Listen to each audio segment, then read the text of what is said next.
नमस्कार दोस्तों, स्वागत है आपका जय भारत ऑनलाइन क्लासेज के यूट्यूब चैनल पर। एक बार फिर से उपस्थित हूँ मैं आप लोगों के सामने भारतीय इतिहास लेकर। दोस्तों, हम इतिहास में काफ़ी सारी चर्चा कर चुके हैं। हमने पहली क्लास में अंग्रेजों की सामान्य जानकारी देखी, दूसरी क्लास में हमने प्लासी के युद्ध के बारे में विस्तृत चर्चा यानी कि प्लासी के युद्ध के हर एक पहलू को जाना, और इसकी जो पिछले वाली क्लास थी इसमें हमने द्वैत शासन के बारे में विस्तार से चर्चा करी। अब हमें आगे की चर्चा करनी है। दोस्तों, हम आगे की चर्चा करें उससे पहले आज हम कुछ प्रश्नों पर भी चर्चा करेंगे जो हमने पिछली क्लासों में पढ़े हैं। तो कुछ महत्वपूर्ण प्रश्न है आप लोगों के लिए। दोस्तों, पहला प्रश्न है आप लोगों के लिए कि ईस्ट इंडिया कंपनी में बोर्ड ऑफ डायरेक्टर कितने थे? ऑप्शन ए है 20, ऑप्शन बी है 25, ऑप्शन सी है 24 और डी है 30। तो दोस्तों, जल्दी से कमेंट करके बताएं। आप लोगों के पास में 10 से 15 सेकंड का टाइम है, ज़्यादा समय आप लोगों के पास में है नहीं। जल्दी से कमेंट करें कि क्या उत्तर सही होने वाला है इसका, कि बोर्ड ऑफ डायरेक्टर की संख्या कितनी थी। 5 सेकंड, 4, 3, 2, 1। खत्म है टाइम आप लोगों का। दोस्तों, बोर्ड ऑफ डायरेक्टर की संख्या जो है वो थी 24। हमने देखा था कि बोर्ड ऑफ डायरेक्टर की संख्या 24 थी और इनका कार्य क्या था? तो कंपनी का प्रबंधन या संचालन। क्या देखा था कि कंपनी का प्रबंधन या संचालन का ये कार्य कर रहे हैं। ये चीज़ हमने देख ली थी। कंप्लीट है दोस्तों। दूसरा प्रश्न आप लोगों के लिए है कि ईस्ट इंडिया कंपनी को प्रारंभ में पूर्वी देशों के साथ व्यापार करने के लिए कितने साल की अनुमति मिली थी? यानी कि सबसे पहले कंपनी को जब महारानी एलिजाबेथ ने अनुमति दी थी, कितने साल की अनुमति दी थी? आप लोगों के लिए ऑप्शन है 15 है, 20 है, 28 है, 30 है। जल्दी से कमेंट करके बताएं, मैं कमेंट जरूर देखूंगा। आप लोगों के पास में समय है 10 से 15 सेकंड का। जल्दी से कमेंट करें। बहुत अच्छा, काफी लोग सही जवाब दे रहे हैं। तो दोस्तों, इसका जो सही जवाब है यानी कि प्रारंभ में जो अनुमति दी गई थी वो कितने वर्षों के लिए? 15 वर्षों के लिए। किसने दी थी? तो एलिजाबेथ ने। ये चीज़ हमने देखी थी कि एलिजाबेथ जो महारानी थी उसने 15 साल की यानी कि 31 दिसंबर 1600 ईस्वी को 15 साल के लिए अनुमति दी थी। लेकिन इसके बाद जो जेम्स प्रथम ब्रिटेन के सम्राट बनते हैं, जेम्स प्रथम, वो इसे 20-20 वर्षों के लिए बढ़ाते जाते हैं। कितने वर्षों के लिए? 20-20 वर्षों के लिए इसे बढ़ाते जाते हैं। कंप्लीट है दोस्तों। आगे का प्रश्न है कि अंग्रेजों ने पहली व्यापारिक कोठी की स्थापना कहां की थी? अंग्रेजों की भारत में पहली व्यापारिक कोठी कौन सी थी? जल्दी से कमेंट करें। आपके कमेंट देखे जा रहे हैं कि कौन कितना होशियार है। तो दोस्तों, इसका सही जवाब है कि अंग्रेजों ने पहली व्यापारिक कोठी कहां स्थापित करी थी? सूरत में। और कब करी थी? 1608 में, बिना अनुमति के। हमने देखा था कि कैप्टन बेस्ट के नेतृत्व में 2 जहाज जो है वो भारत में रुक चुके थे, और ये जो 2 जहाज रुके थे इन्होंने बिना अनुमति के सूरत में रहना प्रारंभ कर दिया। और कोठी केंद्र उसे ही कह रहे हैं हम जहां जो व्यापारी है वो निवास कर रहे हैं। तो ये अवैधानिक फैक्ट्री थी। कंप्लीट है दोस्तों। आगे की बात करी हमने। अंग्रेजों ने भारत में प्रथम दुर्ग की स्थापना कहां की? प्रश्न आपके लिए है कि अंग्रेजों ने भारत में प्रथम दुर्ग की स्थापना कहां करी? दुर्ग का नाम क्या था? दुर्ग का नाम था सेंट फोर्ट जॉर्ज। और उस दुर्ग की स्थापना कहां हुई थी? जल्दी से कमेंट करें। आप देखे जा रहे हैं, आपके हर एक कमेंट को मैं देख रहा हूं कि आपने कितना कुछ सीखा है अपनी पिछली क्लासों में। ठीक है दोस्तों, इतना ही समय आप लोगों के लिए। इसका जो सही उत्तर होने वाला है, इसका सही उत्तर है मद्रास। क्या है? मद्रास। हमने देखा था कि प्रथम दुर्ग की स्थापना फ्रांसिस डे जो है वो कर रहे हैं मद्रास में। और कौन सा है? तो फोर्ट सेंट जॉर्ज। कंप्लीट है दोस्तों। आगे की बात करते हैं। आगे का प्रश्न है, मद्रास का संस्थापक किसे माना जाता है? किसका? कि आगे का प्रश्न आप लोगों के लिए कि मद्रास का संस्थापक किसे माना जाता है। जल्दी से जवाब दें आप लोग कमेंट करके कि मद्रास का संस्थापक किसे माना जा रहा है। देखिए दोस्तों, पहला ऑप्शन है ग्रेबियन बांटन, दूसरा है गेराल्ड ओंगियर, और तीसरा है फ्रांसिस डे, और चौथा है कैप्टन बेस्ट। किसको माना जाता है? तो हमने देखा था कि जो मद्रास का संस्थापक है वो किसे माना जाता है? फ्रांसिस डे को माना जाता है। किसको माना जाता है? फ्रांसिस डे को माना जाता। अगला जो प्रश्न है वो है बम्बई का वास्तविक संस्थापक किसे माना जाता है। इस चीज के ऊपर भी हमने चर्चा करी थी कि बम्बई का वास्तविक संस्थापक किसे माना जाता है। ये कांस्टेबल और पटवार के दृष्टिकोण से बहुत महत्वपूर्ण प्रश्न है, ध्यान दें इस पर। तो जल्दी से कमेंट करके बताएं। आप लोगों के पास में बहुत कम समय है, जितना एग्जाम में समय होता है उतना ही दिया जा रहा है, 10 से 15 सेकेंड, और इतने समय का ये क्वेश्चन है। तो इसका जो दोस्तों सही आंसर है, इसका बम्बई का जो वास्तविक संस्थापक है गेराल्ड ओंगियर को मान रहे हैं। किसको मान रहे हैं? गेराल्ड ओंगियर को। यानी कि बम्बई के वास्तविक संस्थापक कौन है? गेराल्ड ओंगियर। लेकिन अगर आपको पूछ लिया जाए कि बम्बई में जो है दुर्गीकरण किसने किया था, एक और प्रश्न आप लोगों के लिए इंपॉर्टेंट कि ये पूछ लिया जाता है कि बम्बई में दुर्गीकरण यानी कि किल्लेबंदी, किलों का निर्माण, दुर्ग का निर्माण किसने किया था फैक्ट्रियों में, तो ये बताएंगे आप चार्ल्स ब्रून। 1720 की बात है कि चार्ल्स ब्रून ने जो है बम्बई में दुर्गीकरण किया था। किसने? चार्ल्स ब्रून ने। कंप्लीट है दोस्तों। आगे का प्रश्न आप लोगों के लिए, और आगे का प्रश्न है कि अंग्रेजों की भारत में प्रथम वैधानिक फैक्ट्री कौन सी थी। पहले हमने फैक्ट्री की बात करी थी, और प्रथम वैधानिक फैक्ट्री कौन सी थी? जल्दी से जल्दी कमेंट करके बताएं दोस्तों, इतना समय नहीं है हमारे पास, आगे में वापस क्लास भी स्टार्ट करनी है। देखे जा रहे हैं आपके कमेंट, बहुत अच्छा। देखिए इसका जो सही आंसर होने वाला है, इसका सही आंसर होने वाला है मछलीपट्टनम, जिसे हम मछलीपट्टनम के नाम से भी जानते हैं। यहाँ पर 1611 में निश्चित नियमों के अनुसार पहली वैधानिक व्यापारिक कोठी खोली गई थी। निश्चित नियमों के अनुसार खोली गई थी, इसलिए ये वैधानिक हो गई। हालांकि प्रथम तो सूरत में हो चुकी थी। कहाँ हो चुकी थी? सूरत में। लेकिन जो सूरत में व्यापारिक कोठी स्थापित हुई थी ना, वो बिना अनुमति के हुई थी, इसलिए उसको वैधानिक नहीं बोल सकते।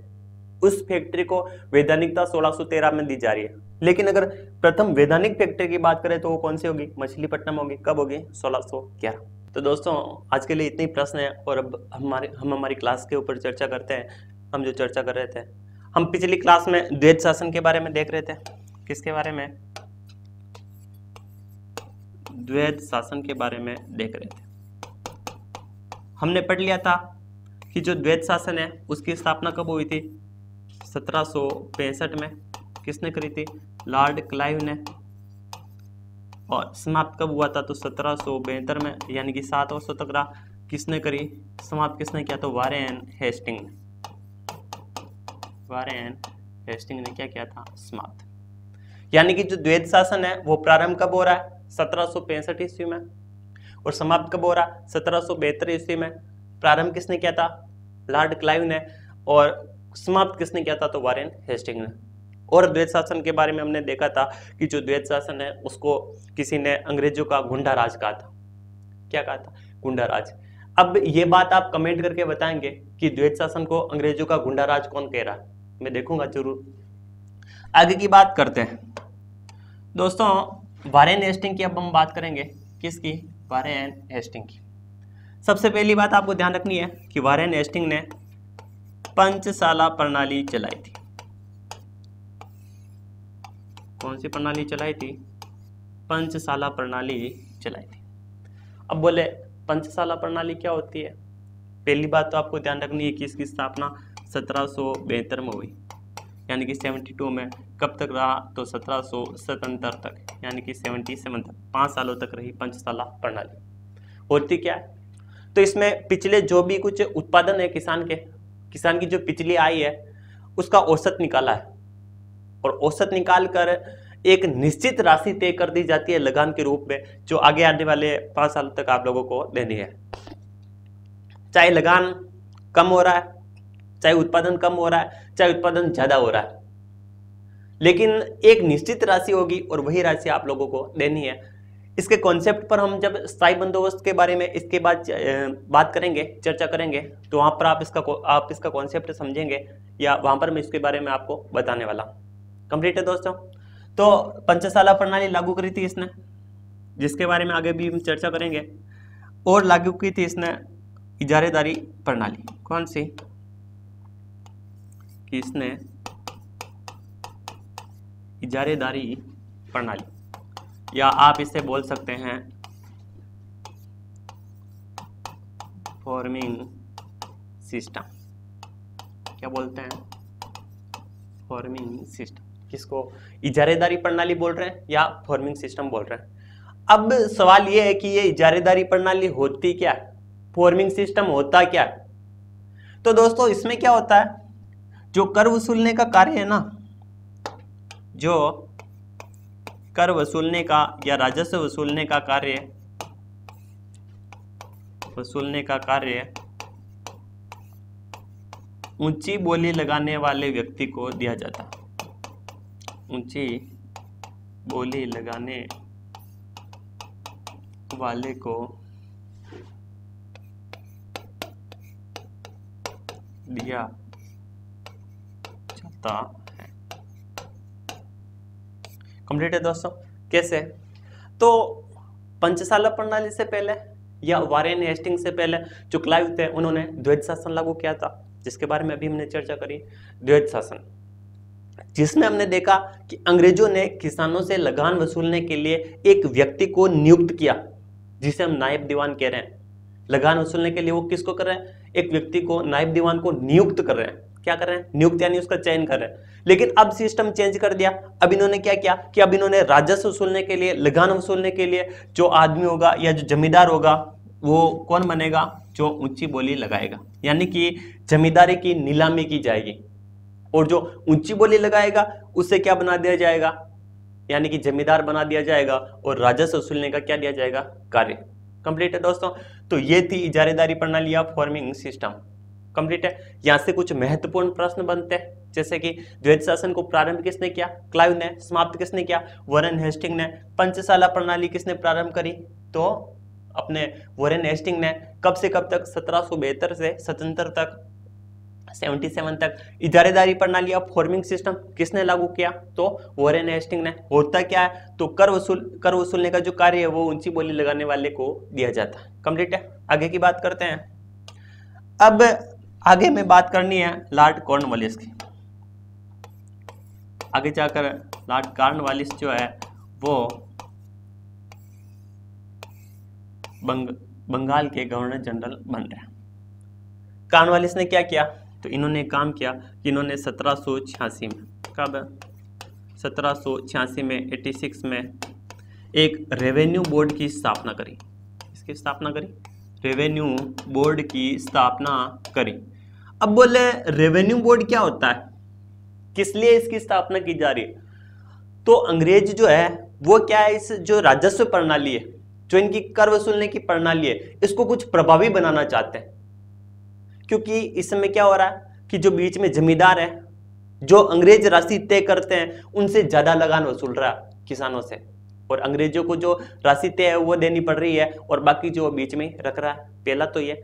दूसरा, जो ये प्रणाली है इसमें क्या हो रहा है, तो इसमें अंग्रेजों का राजस्व वसूलने वाली प्रणाली में खर्च बहुत हो रहा है, कि उसे अधिकारी रखने पड़ेंगे जो प्रतिवर्ष ये तय करेंगे या प्रतिवर्ष ये इसका सर्वेक्षण करेंगे कि किसान जो है उसकी कुल कितनी आय है, उसका फिर बाद में 1/2 50% लगान के रूप में लेंगे। इस प्रणाली में अंग्रेजों का खर्च बहुत हो रहा था। इन्होंने इस राजस्व प्रणाली को कुछ प्रभावी बनाने के लिए किसकी स्थापना करी, रेवेन्यू बोर्ड की। अब रेवेन्यू बोर्ड में जो क्या है, 2 मत आ रहे हैं कॉर्नवालिस के लिए, 2 मत आए। एक है जॉन सॉर, कौन है, जॉन सॉर, और एक है जेम्स ग्रांट। कौन है, जेम्स ग्रांट। अब जेम्स ग्रांट क्या बोल रहे हैं और जॉन सॉर क्या बोल रहे हैं कॉर्नवालिस को, तो जॉन सॉर कह रहे हैं कि अगर आपको राजस्व प्रणाली को प्रभावी बनाना है तो आप जमींदार को, किसको, आप जमींदार को भूमि का वास्तविक स्वामी मान लो। क्या करो, जमींदार को भूमि का वास्तविक स्वामी मान लिया जाए। अब जमींदार को भूमि का वास्तविक स्वामी मान लिया जाए, इसका क्या मतलब है, अभी हम देखेंगे। जेम्स ग्रांट क्या सलाह दे रहे हैं, ये कह रहे हैं कि आप तो केवल जमींदार को एक कर संग्रहण करता ही मानो। क्या मानो, केवल आप एक कर संग्रहण करता ही मानो। यानी कि 2 मत आ रहे हैं, दो व्यक्ति सलाह दे रहे हैं कॉर्नवालिस को। जॉन सॉर कह रहे हैं कि आप जमींदार को भूमि का वास्तविक स्वामी मान लो, और जेम्स ग्रांट क्या बोल रहे हैं, केवल कर संग्रहण करता ही मानो। अब देखिए दोस्तों, इसका मतलब क्या है, तो जैसे कि हमने देखा कि कंपनी है, कंपनी का मतलब आप ईस्ट इंडिया कंपनी से ले रहे हैं या अंग्रेजों से ले रहे हैं। कंपनी किसे लगान वसूल रही है, तो किसानों से, यानी कि कंपनी जो है किसानों से लगान वसूल रही है। और लगान वसूलने का कार्य कौन कर रहा है, तो हम देख रहे हैं कि लगान वसूलने का कार्य जो है कौन कर रहा है, जमींदार। कौन कर रहा है, जमींदार। यानी कि ये जो जमींदार है ये किसानों से लगान वसूलेगा और ये लगान किसको देगा, कंपनी को। अब जॉन सॉर क्या कह रहे हैं, ये कह रहे हैं कि आप जमींदार को जो है भूमि का वास्तविक स्वामी मान लो। अब इसका मतलब क्या है कि भूमि का वास्तविक स्वामी मान लो, इसका मतलब है कि आप कंपनी को बोल रहे हैं, ये कॉर्नवालिस को बोल रहे हैं कि आप सारी जिम्मेदारी जमींदार को दे दो, कि कंपनी जो है जमींदार को सारी जिम्मेदारी दे देगी और कंपनी को जो है किसानों से कोई मतलब नहीं होगा। किसानों से कैसे, जैसे कि एग्जाम्पल के तौर पे कंपनी ने तय कर दिया 10 लाख रुपए हमें प्रति वर्ष लगान के रूप में लेने। कितने रुपए लेने, 10 लाख रुपए। ये एक अनुमानित राशि है, कोई मानक आंकड़ा नहीं है। उदाहरण के लिए मैं आप लोगों को बता रहा हूं कि 10 लाख रुपए जैसे उन्होंने रख लिए कि हमें लगान के रूप में वसूलने हैं, यानी कि ये काम किसको दिया जाएगा, जमींदार को, कि भाई साहब आपको किसानों से कितने रुपए वसूलने हैं, 10 लाख रुपए, और किसको देने हैं, हमें देने हैं। अब अगर कोई प्रॉब्लम हो जाती है, जैसे किसी वर्ष पैदावार नहीं हुई, किसान की उपज नहीं हुई, किसान जो है लगान देने के काबिल नहीं है, तो जमींदार अगर कंपनी को बोलता है कि भाई साहब इस वर्ष लगान नहीं आया, तो कंपनी बोलेगी कि हमें किसानों से कोई मतलब नहीं है, हमने तो जिम्मेदारी किसको दी है, आपको दी है, जमींदार को दी है, तो आप ही ये कार्य करोगे। यानी कि कैसे भी करके जमींदार को ये जो 10 लाख रुपए कंपनी को पहुंचाने हैं, फिर इस बात से कंपनी को कोई मतलब नहीं कि वो किसानों से कैसे लगान वसूल रहे हैं। कंप्लीट है। यानी कि जमींदार को भूमि का वास्तविक स्वामी मान लिया गया, और अगर जमींदार तय दिन पर या जो निश्चित तिथि होती है उस तक अगर लगान नहीं दे पाता है, तो उसकी जिम्मेदारी जो है उसको नीलाम कर दिया जाएगा, वापस बोली लगाई जाएगी, और जो ऊंची बोली लगाएगा उसको जमींदार बना दिया जाएगा। यानी कि सारी जिम्मेदारी किसे दी जा रही है, जमींदार को। ये मत दे रहे हैं कौन, जॉन सॉर। उम्मीद है आप लोगों को समझ में आया होगा। जेम्स ग्रांट क्या बोल रहा है, कर संग्रहण करता। सीधी सी बात है, ये कह रहे हैं कि जमींदार को इतनी बड़ी जिम्मेदारी नहीं देनी चाहिए। अगर हम जमींदार को सारी जिम्मेदारी दे देंगे, तो ये जमींदार क्या करेगा कि किसानों से अधिक लगान वसूलेगा, किसानों का शोषण करेगा, और कंपनी को तो उतनी ही राशि देगा जितनी कंपनी ने तय की है लगान के रूप में, बाकी वो खुद अपने पास रख लेगा। तो इससे जो भ्रष्टाचार है वो बढ़ेगा। तो ये सिस्टम हमें लागू नहीं करना चाहिए। जो जमींदार है वो केवल कर इकट्ठा करने वाला ही होना चाहिए। ये बात कौन कह रहे हैं, जेम्स ग्रांट। लेकिन जो अपना कॉर्नवालिस है ना, कॉर्नवालिस को सलाह पसंद आई जॉन सॉर की। क्यों पसंद आई, वो कह रहा कि कोई भी परेशानी अंग्रेजों को होने वाली नहीं है, कि जो भी परेशानी होगी किसको, जमींदार को, उनके पास में जो निश्चित राशि है वो जमींदार लेकर आ जाएगा। तो इसलिए पसंद आई, और अंग्रेजों को ज्यादा खर्च भी नहीं करना पड़ेगा इस प्रणाली में। तो जॉन सॉर की प्रणाली को लागू करने का इसने क्या कर लिया, निर्णय कर लिया, किसने, कॉर्नवालिस। अब हम बात करते हैं स्थायी बंदोबस्त की। किसकी, स्थायी बंदोबस्त की।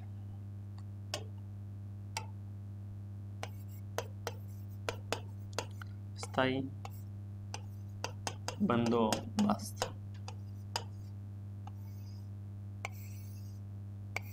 किसने लागू की, तो आप बताएंगे, लॉर्ड कॉर्नवालिस ने लागू करी। किसने लागू करी, कॉर्नवालिस ने। कंप्लीट है दोस्तों। स्थायी बंदोबस्त के बारे में बात करते हैं। सबसे पहले हम देखेंगे कि 1790 में 10 साला प्रणाली लागू की। मैं बोल रहा हूं 10 साला, 10 साला नहीं, 10 साला अलग है जो अकबर के काल में टोडरमल द्वारा चलाई जा रही है। मैं 10 साला प्रणाली की बात कर रहा हूं कि 1790 में 10 साला प्रणाली लागू की। किसने की, तो कॉर्नवालिस ने। अब सवाल ये उठता है कि 10 साला क्या होती है। इस 10 साला प्रणाली में ही जो है स्थायी बंदोबस्त छुपा हुआ है। कि ये 10 साल के लिए होगा, उसको अगर स्थायी कर दिया जाए तो वो स्थायी बंदोबस्त हमेशा के लिए। अब 10 साल प्रणाली क्या होती है? तो इसमें क्या होता है कि एक तो हमें हर वर्ष लगान जो है देना पड़ रहा है, जो पैदावार होगा उसका आधा भाग, कभी ज्यादा हुआ तो ज्यादा लगान, कभी कम पैदावार हुई, कम आय हुई तो कम लगान।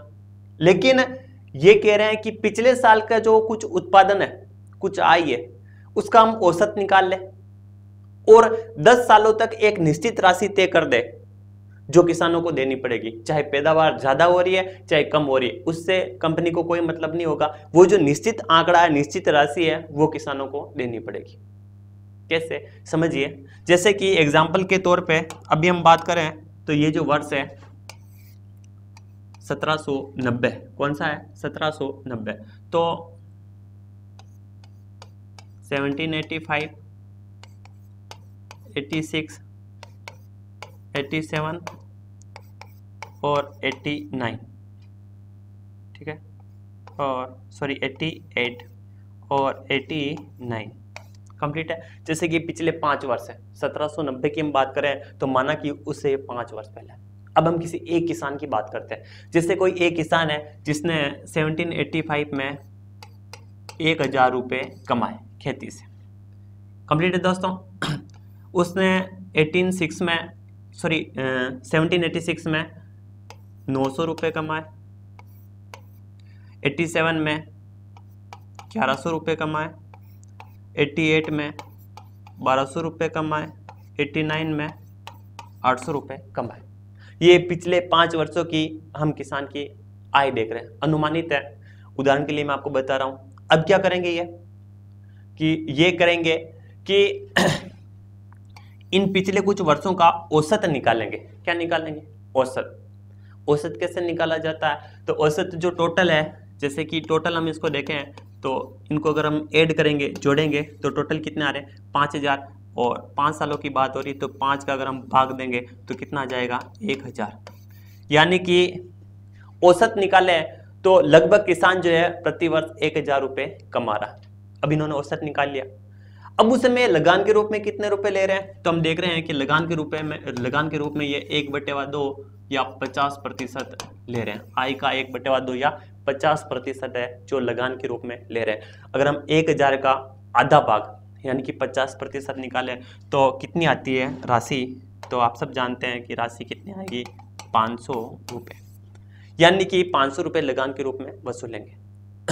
यानी कि अनुमानतः 500 रुपये जो है लगान के रूप में किसान हर साल दे रहा है। ये इन्होंने औसत निकाल लिया पिछले कुछ सालों का, और औसत निकाल कर उन्होंने एक निश्चित राशि तय कर दी।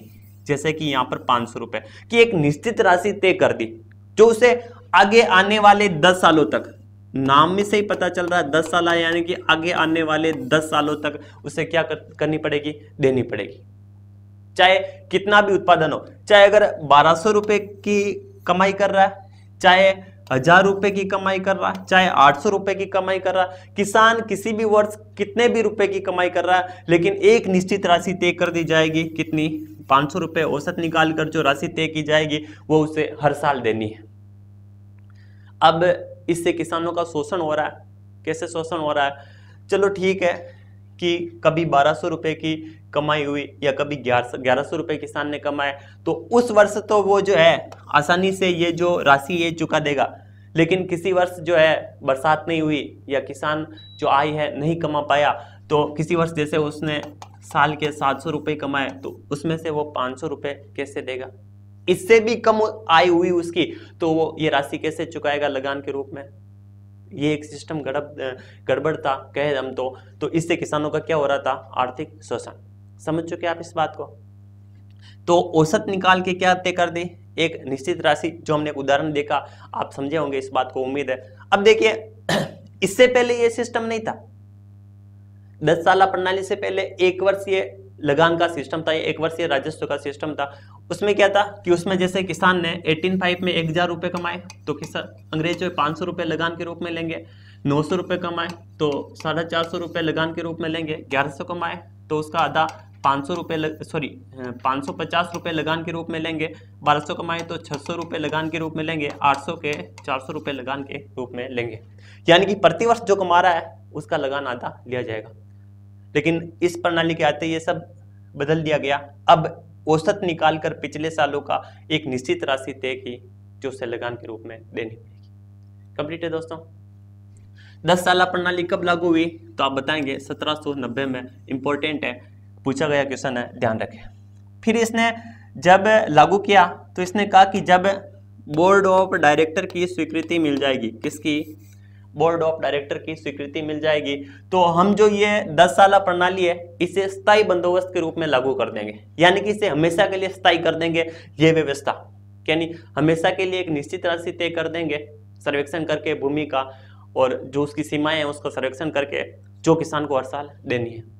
लेकिन अब भी प्रयोग के लिए, परीक्षण करने के लिए इन्होंने कितने सालों के लिए लागू करी? 10 सालों के लिए। और बोर्ड ऑफ डायरेक्टर की स्वीकृति की, अनुमति की बात है तो बोर्ड ऑफ डायरेक्टर ने अनुमति 1793 में दे दी। बोर्ड ऑफ डायरेक्टर के बारे में तो आप जानते ही हैं, बोर्ड ऑफ डायरेक्टर चॉइस है 24 जो कंपनी के संचालन का, प्रबंधन का कार्य कर रहे हैं। जब हमने स्थापना करी थी तब देखा था और आज क्वेश्चन में भी हमने देखा था। ठीक है, तो बोर्ड ऑफ डायरेक्टर ने कब दी अनुमति? 1793 में और 93 में, और इस समय क्या हो गया तो स्थायी बंदोबस्त लागू हो गया। यानी कि अगर आपको पूछ लिया जाए कि स्थायी बंदोबस्त लागू कब हुआ तो स्थायी बंदोबस्त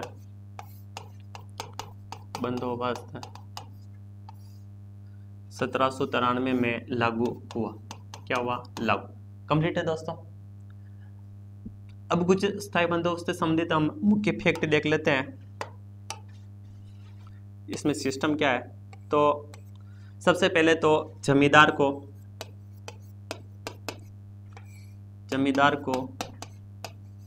भूमि का वास्तविक स्वामी मान लिया गया। जमींदार को भूमि का वास्तविक स्वामी मान लिया गया। कैसे माना गया? तो हमने अभी जॉन सोर का मत देखा था पिछले थोड़े से समय पहले कि जॉन सोर कह रहे हैं कि आप जमींदार को भूमि का वास्तविक स्वामी मान लो, सारी जिम्मेदारी उसे दे दो। किसान लगान दे रहे हैं नहीं दे रहे हैं, कंपनी को उससे कोई मतलब नहीं, एक निश्चित राशि तय करो जो जमींदार को देनी है।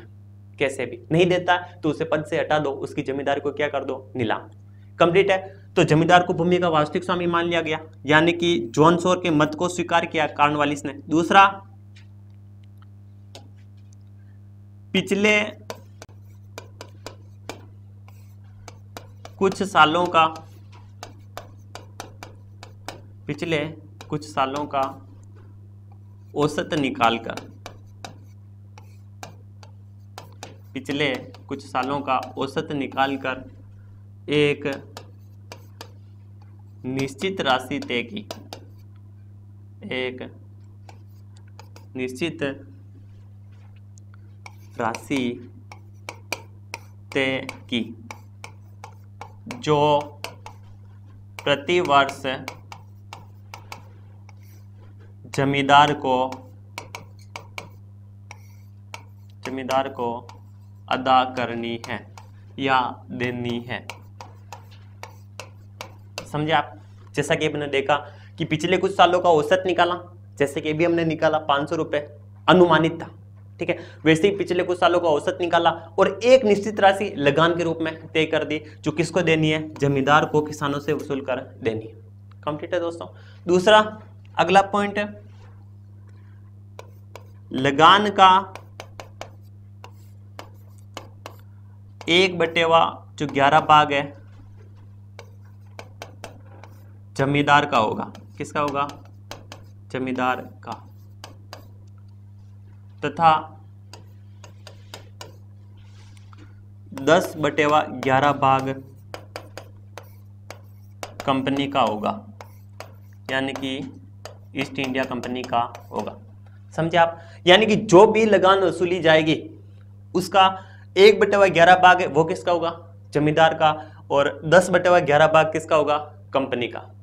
ठीक है, जैसे कि हम एक उदाहरण के रूप में देखते हैं कि जैसे कि 110 रुपये लगान वसूला जा रहा है, टोटल अनुमानित है 110 रुपये, तो इसमें से 1/11 भाग किसका, जमींदार का, यानी कि 1/11 भाग देखें तो हम 10 रुपये, या और 10/11 भाग किसका, तो हम देखेंगे कि 10/11 भाग यानी कि 100 रुपये किसके हो जाएंगे, कंपनी के।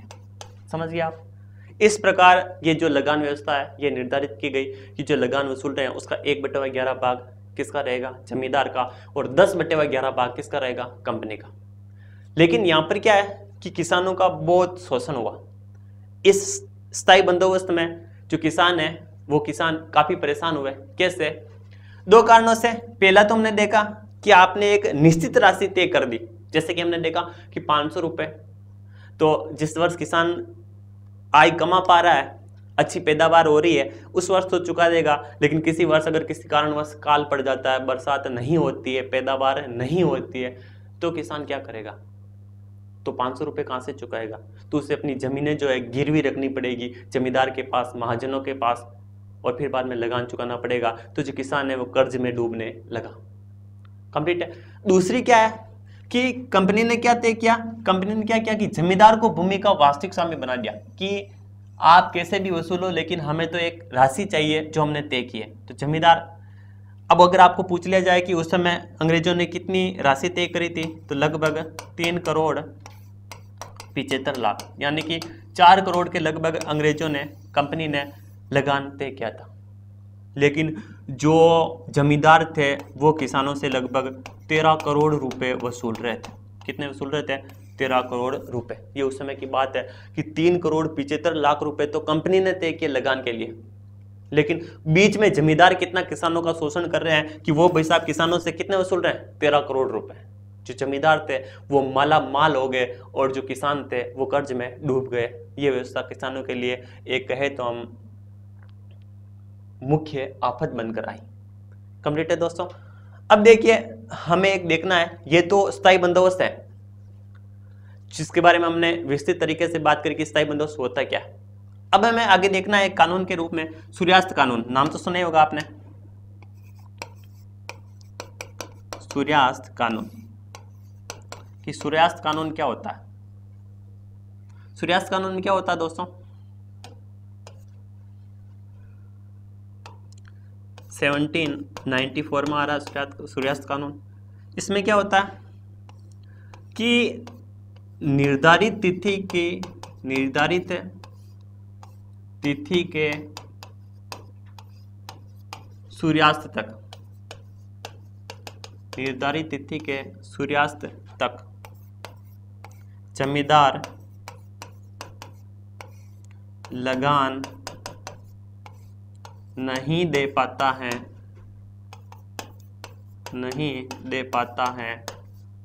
तो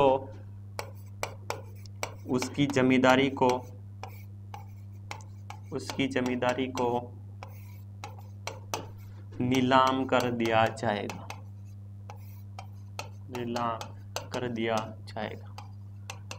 अब हमने देखा है कि भूमि का हम वास्तविक स्वामी किसको मान रहे हैं इस प्रणाली में, तो जमींदार को।